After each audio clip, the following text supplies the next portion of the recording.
What is IT? Doing something different is how Citroen has made its name of late.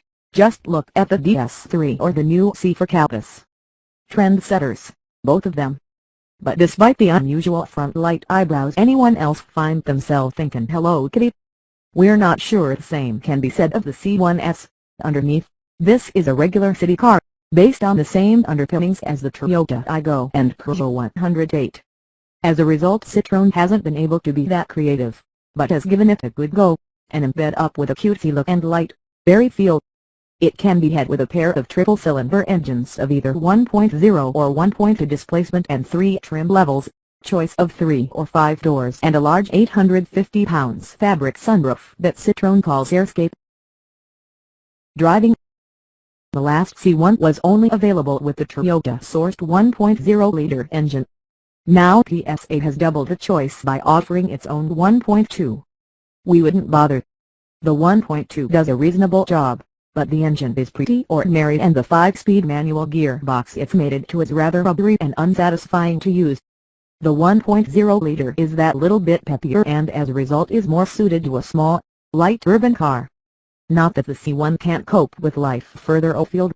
In fact, due to the much improved noise insulation and altered rear suspension, the C1 is now a more placid car to poodle around in. It's even okay if you choose to pitch it hard into a corner. It doesn't have quite the eagerness and determination of a Fiat Panda, but it's not bad. One last thing. You can option that cool-looking Airscape canvas sunroof, but bear in mind it does cause wind pulse above 30 mph. On the inside, be careful how you spec your small Citroen.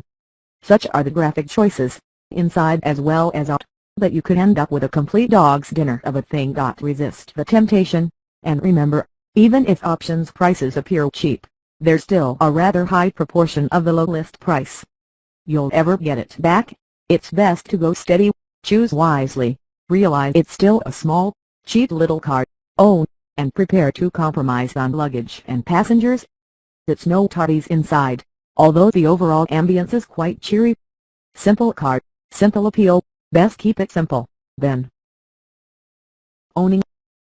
Since it only weighs 850 kilograms or thereabouts and the engines can be had with stop/start, the C1 is a very cost-effective little car, probably more so than the Fiat Panda. In fact, it officially averages nearly 75 mpg and sub-90 g/km, to makes the lack of a diesel option a non-issue.